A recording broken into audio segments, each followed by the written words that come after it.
Vamos a continuar considerando este libro de Cantares y vamos a leer en el nombre del Señor Jesucristo, capítulo 2, los últimos versículos. Habíamos leído la lección anterior. Cantares, capítulo 2, verso 16, dice así: mi amado es mío y yo suya. Él apacienta entre lirios. Hasta que apunte el día y huyan las sombras. Vuélvete, amado mío.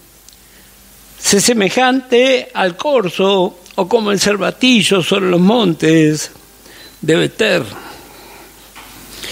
Habíamos ya considerado parte de estos versículos finales de este capítulo 2. Y habíamos dicho que el amado busca comunión más íntima con esta doncella. Pero ella, por causa de las divisiones que comienza a ver en el pueblo de Dios, ella comienza a dejar de seguirle como debería. Y estos primeros capítulos hablan de la experiencia de esta mujer y también de nuestra experiencia. Cuando comenzamos a caminar con el Señor, seguramente, igual que esta doncella, vamos a tener, o ya hemos tenido, altibajos. Ella lo llama en este verso 17, vuélvete, amado mío. O sea que ella reconoce que ella está retrasada y él va por delante. Como dijimos, ella está en una etapa de conocerse a sí misma. Nos hace recordar el cuadro de Génesis capítulo 4, verso 3. Caín se quiso acercar a Dios, pero según su propia idea. Y así también somos nosotros. Llegamos al Evangelio, comenzamos a escuchar la palabra, pero todavía están nuestras ideas, nuestras opiniones. Entonces Dios va a empezar a tratar, igual que ocurrió con esta joven. Ella lo desea a él, pero todavía es conforme a su propia manera. A pesar de que comienza a conocerlo, aún ella excluye todo ejercicio del andar de la fe. Y así también muchas veces pasa con nuestra vida. Por mucho tiempo nos cuesta aprender a caminar por la fe, pero vimos aquí una cosa: ella en ningún momento pidió ayuda. Asume su realidad, pero tiene miedo de ir más adelante. Es muy interesante cómo una y otra vez él busca comunión con esta joven. Pero a ella le afecta estos conflictos que un día acabarán. Para los que toman nota, 1 Corintios, capítulo 15, Pablo habla acerca de esto. 1 Corintios, capítulo 15 y el verso 24. Un día el Señor va a suprimir todo dominio, todo poder, que lo que trae tantos conflictos en el mundo y aún dentro de las iglesias, mucho más. Como vimos en una ocasión, todo esto son manifestaciones de la influencia del satanismo. El satanismo que gobierna este mundo es competitivo y promueve la división. Si no, dígame qué pasa en los países. Todos hablan de una gran brecha. ¿Y por qué es eso? Sí, porque el satanismo está bien infiltrado. Y así también ocurre en el cristianismo desde hace siglos. Pablo ya vio esto y el Espíritu Santo le reveló. Romanos capítulo 14. Romanos capítulo 14 y el verso 19 dice: así que sigamos lo que contribuye a la paz. No es muy largo este versículo, ¿verdad? Sigamos lo que contribuye a la paz y a la mutua edificación. A veces nosotros hacemos todo al revés. Hablamos cuando no tenemos que hablar. A veces un gesto, eso no edifica. Pero Pablo enseñó así. Somos invitados también, como dice Efesios capítulo 4 y el versículo 3. Y acá hay un secreto muy interesante. Vamos a leer ese versículo. Efesios capítulo 4, versículo 3 dice: solícitos en guardar la unidad del Espíritu en el vínculo de la paz. Otra versión dice: atentos a guardar. Nosotros ya sabemos por la palabra que todos los hijos de Dios renacidos somos un cuerpo. Somos un cuerpo. Y lo que la Escritura nos invita es a guardar esa unidad, que ya está hecha, no hay que hacerla. Lo que pasa es que cuando no hay revelación, se intenta juntar el hígado y el corazón. Somos un cuerpo, cada uno tiene una función y está muy bien. Imagínense, como dice Pablo, si todo el cuerpo fuese una oreja, dice, ¿qué sería lo demás? Bueno, a veces nos vamos de una punta a la otra. Queremos juntar lo que ya está juntado. Y a veces no queremos aceptar.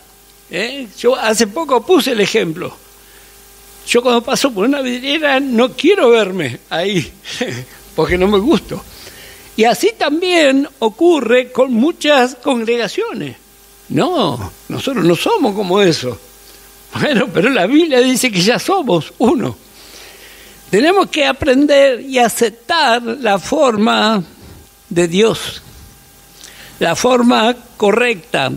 Para los que toman nota, Filipenses capítulo 3, versos 15 y 16, el apóstol Pablo nos enseña cuál es la forma correcta de la convivencia, respetar la luz de cada uno y trabajar sobre los puntos en común. Eso enseña la gracia. Bueno, el Señor es testigo. Yo hace años que estoy proponiendo eso a la reunión de pastores y no he tenido éxito. No. Me causó mucha gracia. Hoy hablaba con un pastor que estuvo en el Chaco estos días. Y dice que uno de los mensajes hablaba acerca de Lázaro y la charla que tiene el Señor Jesús con una de sus hermanas. Y dice, el énfasis era que Jesús decía una cosa y la hermana decía otra. Y a mí me causó mucha gracia porque ese es un fenómeno de este tiempo. Yo le digo una cosa a los hermanos y entiende otra. Insólito. Y encima estamos charlando y yo me doy cuenta que no entiende nada. Increíble. Pero bueno, son cosas que tenemos que aprender a convivir, a escuchar y a prestar atención. A esta mujer le afectó las divisiones. Le afectó. En 2 de Samuel, el capítulo 2, es uno de los pasajes que siempre hacemos mención cuando vemos en la Escritura acerca de las divisiones y de las guerras civiles. 2 de Samuel, capítulo 2, verso 17. Hay una batalla, pero no es contra el enemigo, es una batalla entre hermanos. Y dice el verso 17 de 2 de Samuel, capítulo 2, la batalla fue muy reñida aquel día. Y Abner y los hombres de Israel fueron vencidos por los siervos de David. Estaban allí los 3 hijos de Sarvia, Joab, Abisai y Asael. Este Asael era ligero de pies como una gacela del campo. Y siguió Asael tras de Abner sin apartarse ni a derecha ni izquierda. Y miró atrás a Abner y dijo: ¿No eres tú Asael? Y él respondió: sí. Entonces Abner le dijo: apártate a la derecha o a la izquierda, y echa mano de alguno de los hombres, y toma para sí sus despojos. Pero Asael no quiso apartarse de en pos de él. Y Abner volvió a decir a Asael: apártate de en pos de mí. ¿Por qué herirte hasta derribarte? ¿Cómo levantaría yo entonces mi rostro delante de Joab, tu hermano? Y no queriéndole irse, lo hirió Abner con el regatón de la lanza por la quinta costilla y le salió la lanza por la espalda.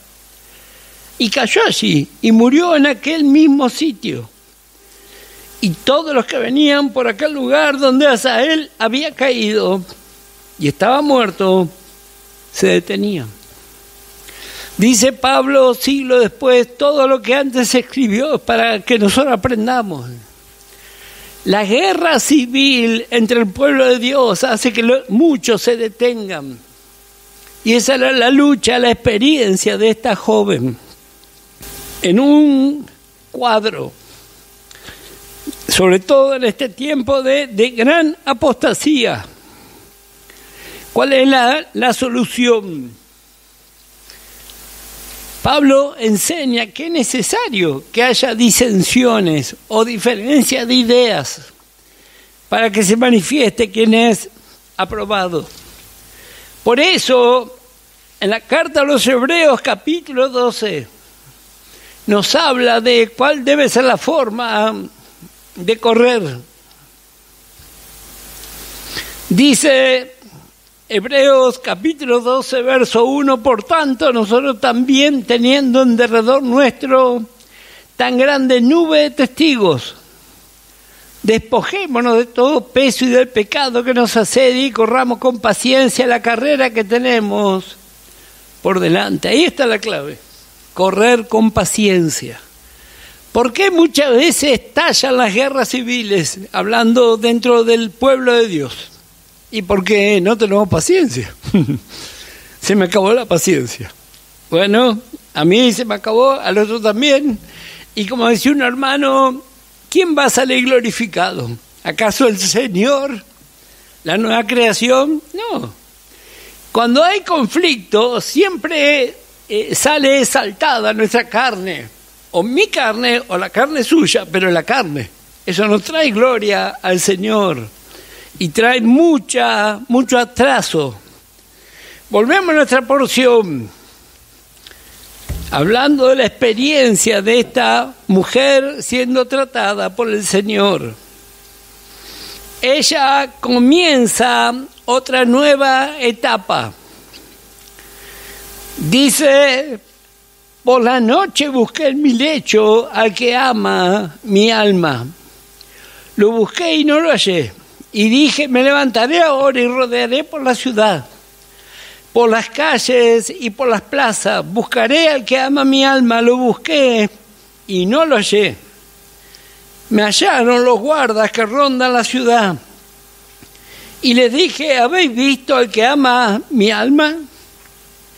Apenas hube pasado de ello un poco, hallé luego al que ama mi alma. Lo así y no lo dejé hasta que lo metí en casa de mi madre y en la cámara de la que me dio a luz. Acá hay un cuadro muy interesante acerca de la experiencia de esta mujer. Y también vemos nuestra propia experiencia aquí. Varias cosas interesantes. Ella reconoce su pérdida de comunión y quiere recuperar. Pero ¿qué es lo que ella está anhelando y qué es lo que vamos a ver aquí? Porque dice que ella, versículo 4, lo halló y lo agarró bien fuerte y no lo dejó. Ella está llena de fuerza natural. Pero ¿a dónde ella lo quiere llevar? Donde ella recuerda su gozo y su placer. ¿Qué es lo que ella está recordando? La cámara donde ella nació. Y así también es una de las etapas de la vida de los creyentes. Comenzamos nuestra carrera, pero anhelamos esos días al inicio. Ese gozo, esa paz, esa alegría. Así como cuando recibimos a Cristo, como cuando empezamos a escuchar el Evangelio de la Gracia. ¿Quién no quiere volver a ese tiempo? Todos anhelamos ese tiempo. Y esa fue la experiencia de esta mujer. Y sin embargo el Señor la va a sacar de ese lugar como nos sacó a todos nosotros de ese lugar. Qué tremendo cuadro encontramos aquí. Ella quiere recobrar lo que ya pasó. Lo que ya pasó.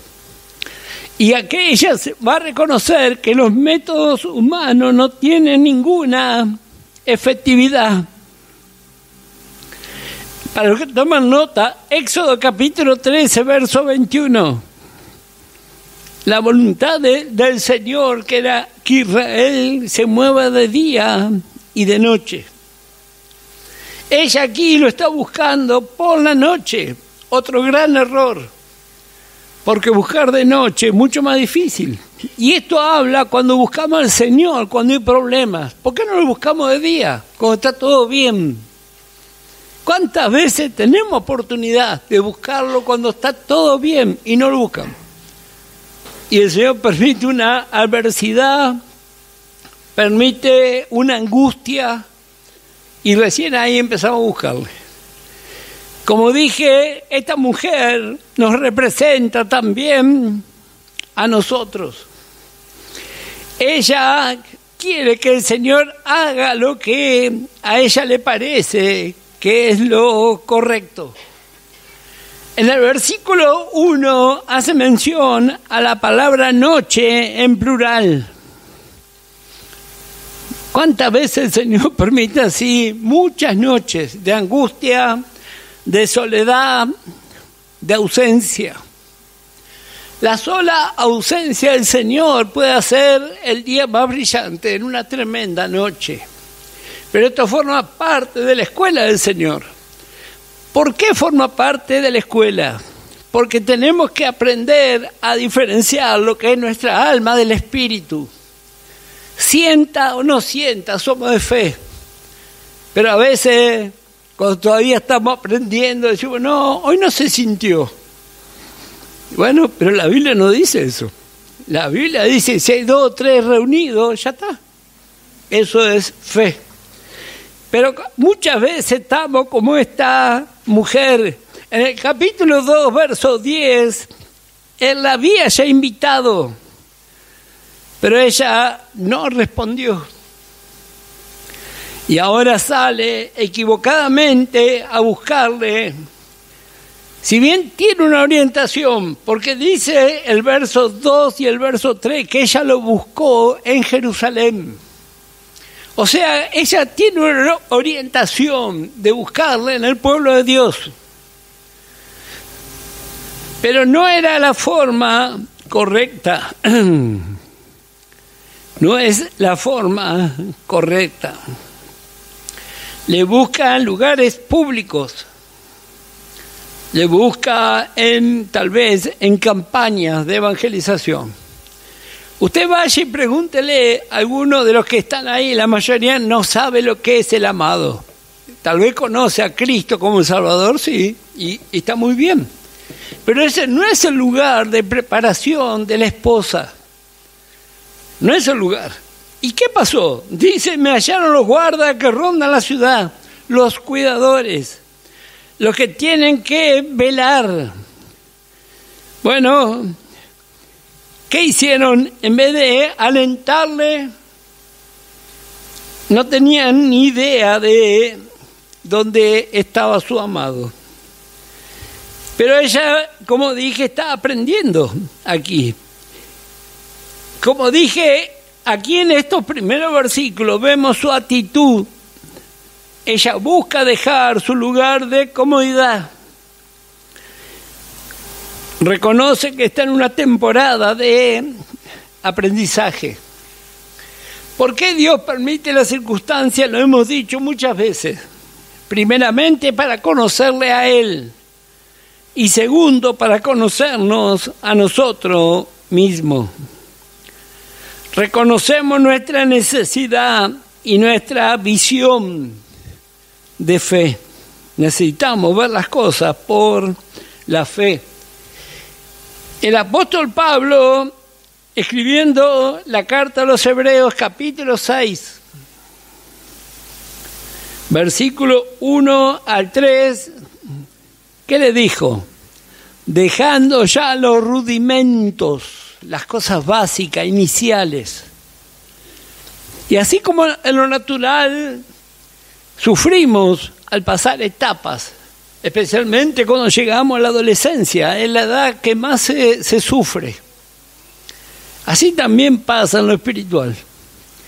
No entendemos, nos duele, pero está todo bajo el control de nuestro Dios. Ella ahora lo encontró nuevamente. Sin embargo, lo lleva de nuevo a la casa de su madre. Y en la cámara de la que me dio a luz, yo os conjuro, doncella de Jerusalén, por los corzos y por la sierva del campo, que no despertéis ni hagáis velar al amor hasta que quiera. Esta mujer había perdido su comunión con su amado. Pero ¿cuál es la diferencia entre un creyente carnal y un creyente espiritual? Los dos pueden perder la comunión. Pero el espiritual va a buscar restaurarla, aunque sea equivocadamente. El creyente carnal abandona y ya está. Así que debemos aprender a buscarlo conforme a lo que vamos recibiendo como revelación. Hay una porción, para los que toman nota, Eclesiastés capítulo 9, verso 17. Nos da una idea dónde buscarlo. Cuando el Señor habla y nos enseña, es el mejor lugar para encontrarnos con Él. En el Evangelio de Marcos podemos leer capítulo 6. Nuestro Dios es un Dios omnisciente, omnipresente. Él sabe de nuestras luchas, de nuestros sinsabores, de nuestros errores. Él sabe de nuestras búsquedas. Hay muchas formas de buscarle. Marcos capítulo 6 y el versículo 30. Era un tiempo de mucha actividad. Entonces los apóstoles se juntaron con Jesús y le contaron todo lo que habían hecho y lo que habían enseñado. Y él les dijo, venid vosotros aparte a un lugar desierto y descansad un poco. Él siempre prepara un lugar de reposo. A veces estamos tan fuera del lugar correcto en cuanto a nuestra posición, a nuestras opiniones. Pasa el tiempo y dice la Escritura, debería ser ya maestro. No, esta mujer se lo volvió a llevar a la casa de su madre. ¿Qué otra cosa podemos ver aquí?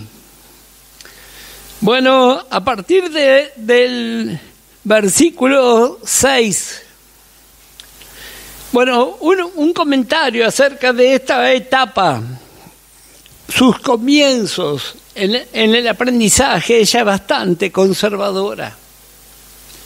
Y a veces pasan años y no podemos salir de la estructura que tenemos en nuestra cabeza. Ah, no, yo aprendí así y así vamos a quedar. Bueno, vamos a ir viendo cómo esta mujer va a ir cambiando su forma de ver. Así que esta cámara donde ella nació nos habla de cuando recibimos a Cristo y cuando recibimos la revelación de la gracia. Es el ambiente de la gracia y el amor. Es donde ella vio la luz por primera vez. Y así también cada uno de nosotros pasamos esa experiencia. Y a pesar de sus imperfecciones, el Señor va a seguir mostrando su amor y su paciencia. Gracias al Señor. En el versículo 5, el que habla es el amado. Pide que nadie quiera forzar ni interferir y que él mismo se va a encargar de preparar las lecciones necesarias. A veces hacemos como lo natural, a veces por broma decimos a los niños, le hablamos de noviazgo a un niño. En bromas, a veces hacemos eso. ¿Y cuántas veces pasa lo espiritual también? Queremos forzar situaciones que solamente corresponden al Señor. A partir del versículo 6 vamos a encontrar un cuadro muy especial, donde va a haber varias visiones. Pero podríamos ponerle un título: El amor en aumento. La versión que yo tengo dice el cortejo de bodas. Y es muy interesante lo que vemos aquí. En primer lugar, alguien que hace una pregunta. ¿Quién es esta que sube del desierto como columna de humo ahumada de mirra y de incienso y de todo polvo aromático? He aquí la litera de Salomón. 60 valientes la rodean de los fuertes de Israel. Todos ellos tienen espadas, diestros en la guerra, cada uno su espada sobre su muslo, por los temores de la noche. El rey Salomón se hizo una carroza de madera del Líbano. Hizo sus columnas de plata, su respaldo de oro, su asiento de grana, su interior recamado de amor por las doncellas de Jerusalén. Salid, oh doncellas de Sión, y ved al rey Salomón. Y acá está el misterio. Con la corona con que le coronó su madre, en el día de su desposorio y el día del gozo de su corazón. ¿Qué es lo que vemos aquí? En primer lugar, la primera visión es una visión del Señor Jesucristo resucitado. Cristo resucitado. Vemos el desarrollo. Si miramos esto desde el punto de vista geográfico, lo que menciona aquí el desierto, esta expresión desierto, está hablando de la zona del Mar Muerto. Desde este lugar, llamado desierto, hasta Jerusalén hay 140 kilómetros. Ahora, otro dato muy interesante, la diferencia en el terreno.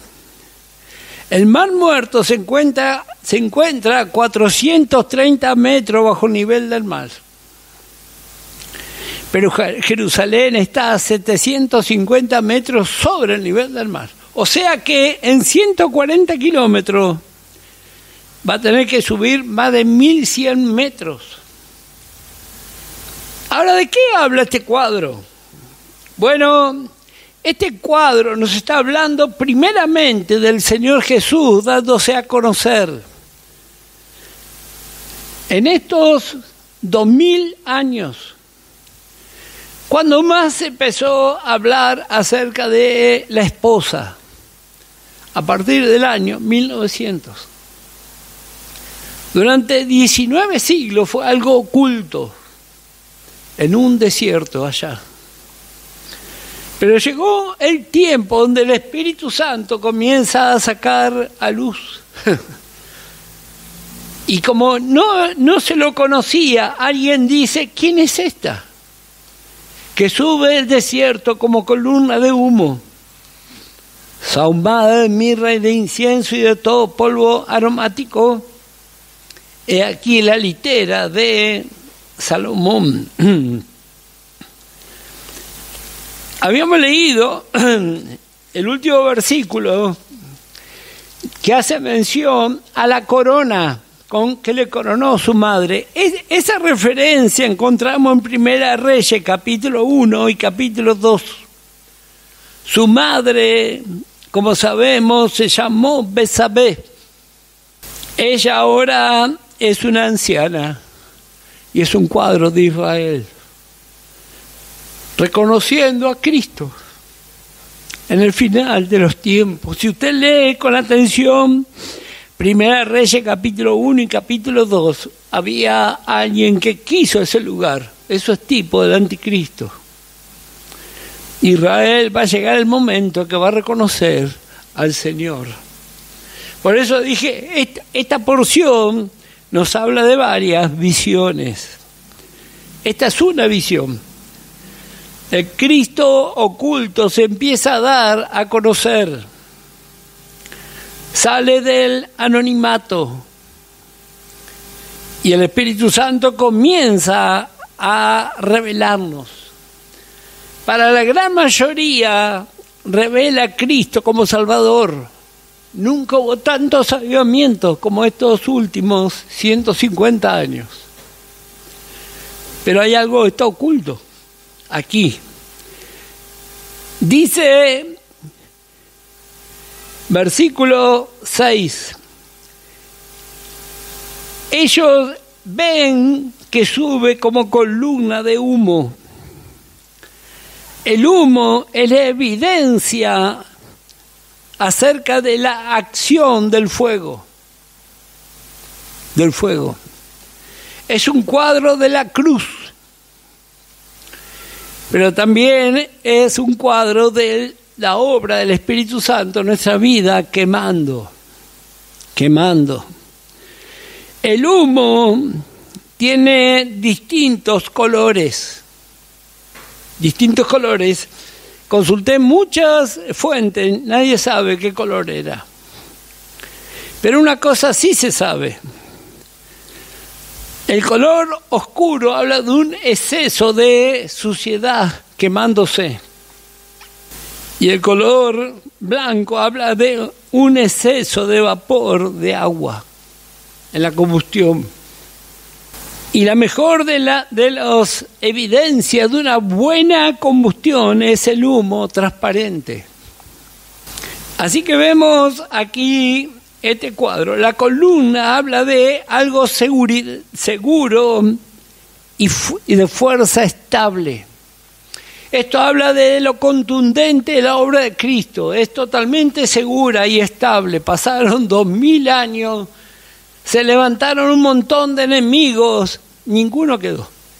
Y aquí estamos nosotros. No pudieron los césares romanos, ni los inquisidores. Nadie pudo contra el Evangelio, porque la columna está ahí. Ahora es de humo. ¿Cómo hace el hombre para agarrarla? Imposible, porque esto es espiritual. Es imposible. ¿Quién es esta que sube al desierto como columna de humo, sahumada de mirra y de incienso y de todo polvo aromático? La columna de humo. ¿Qué es lo que se está quemando aquí? Se puede estar quemando heno, madera o hojarasca. O se puede estar quemando perfumes finísimos. Cada uno sabemos lo que está ardiendo en nuestra vida. Pero en este cuadro que vemos aquí y que con la ayuda del Señor vemos si lo podemos desarrollar hoy, al finalizar esta porción, nosotros entendemos que ya no está hablando naturalmente de un hecho histórico. Dice que la invitación era para que lo viera al rey Salomón, con su esposa. Porque la corona habla de la esposa. Está oculta, aparentemente. Cuando leemos así, parece que hablará solamente de Salomón, pero al llegar a ese versículo vemos que él lleva su corona. Y este lugar donde él está viajando, que se le llama acá la litera, era una especie de habitáculo muy pequeño.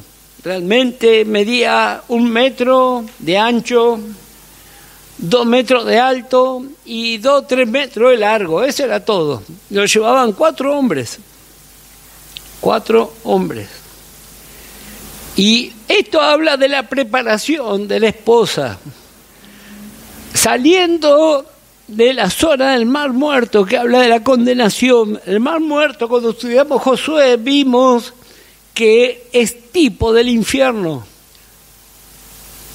El Jordán iba y desemboca hasta el día de hoy en el Mar Muerto. Cuando Israel pasó con el tabernáculo, las aguas se detuvieron. Y ahora vemos este nuevo cuadro, una litera subiendo desde ahí, del total anonimato, igual que hoy, usted y yo somos totalmente anónimos, ¿quién sabe nosotros? Pero ahí, en ese lugar tan pequeño, donde tenemos que ir tan juntos a nuestro amado, porque no hay lugar ahí, podemos viajar juntos y ocultos. En ese lugar es el lugar de preparación. Así él preparó hasta el día de hoy, esto no cambió, dice sahumada de mirra y de incienso. La mirra habla del sufrimiento, de la muerte. Y el incienso habla de la oración y la comunión con Dios. El Señor Jesús ministró con su vida y fue a la muerte. Pero con nosotros es al revés. Para poder alcanzar la vida plena tenemos que pasar primero por la muerte. Por eso este evangelio no trae mucha gente. Primeramente la mirra y después el incienso. Y de todo polvo aromático. Es algo muy pequeño que viaja y la mayoría no ve qué es lo que está ahí oculto. Y a veces la mayoría de los creyentes tampoco ve lo que está oculto. Y dice, he aquí en la litera de Salomón, 60 valientes la rodean de los fuertes de Israel. Todos ellos tienen espadas, diestros en la guerra. Cada uno su espada sobre sus muslos por los temores de la noche. Decía el hermano Copley, nos llevan su espada en una valija para que cuando llegue el momento la voy a buscar. Esto están preparado las 24 horas. Porque si bien la noche ocupa la mitad del día, el apóstol Pablo dice la noche está avanzada. Así que es una guardia permanente, permanente. La espada, ya sabemos de qué habla. Justo el domingo veíamos el distintivo del apóstol Pablo, la espada. Y estos habla de obreros del Evangelio, obreros. Son soldados por decisión propia. Ellos han sido seleccionados. Y dice el número, lo hemos visto muchas veces. El número 6, porque esto es un número compuesto, 60. El número 6 es número de hombre. Y el número 10 es el número de la responsabilidad. Y de esto hablan los obreros del Evangelio. Somos hombres y mujeres con responsabilidad, pero no dejamos de ser hombres. A veces algunos se asombran porque cometimos un error. Y si somos hombres, precisamos que oren por cada uno de nosotros. Orar, valorar. Realmente viajar en esta litera es una gracia que solamente el Señor pudo hacer. Si por un momento pensamos en los habitantes de este mundo, en los millones de creyentes renacidos, ¿cuánto conoce este mensaje? Es algo muy pequeño. Es algo que solamente el Espíritu Santo conoce y nos prepara y nos provee. ¡Qué bendición cada uno de estos soldados! ¿Acaso pensamos alguna vez que íbamos a conocer hermanas y hermanos de fe que nos transmitieran este evangelio? No, jamás. Sin embargo, el Espíritu Santo preparó así y estamos avanzando en nuestro caminar. Estos valientes se preparan. Hay muchas porciones donde la Escritura habla acerca de cómo reconocer a estos valientes, pero hay un versículo en el libro de Romanos. Si tal vez usted o yo tenemos este privilegio de haber sido llamados a la obra del Señor y en este mensaje. Romanos 11 y el verso 13, Pablo nos habla de la actitud correcta de un soldado. Dice: porque a vosotros hablo, gentiles, por cuanto yo soy apóstol a los gentiles, note esto, honro mi ministerio. En lo natural, los militares se preparan toda su vida, aún cuando ya están en actividad y comienza a avanzar su carrera, ellos se siguen preparando, porque ellos quieren ser buenos soldados. Yo tengo un vecino que hace años que está a la fuerza y todos los días pasa corriendo. Se prepara. Y de esto habla el apóstol Pablo, de honrar nuestro ministerio. Si queremos ser útiles en la obra del Señor, tenemos que aprender a honrar lo que el Señor nos dio. Orando, viviendo una vida de separación, estudiando, los que tocan música, practicando, aprendiendo, tantas cosas. Honrar nuestro ministerio. A veces así nomás. Sin embargo, no es para muchos. ¿Se dio cuenta que no es para muchos?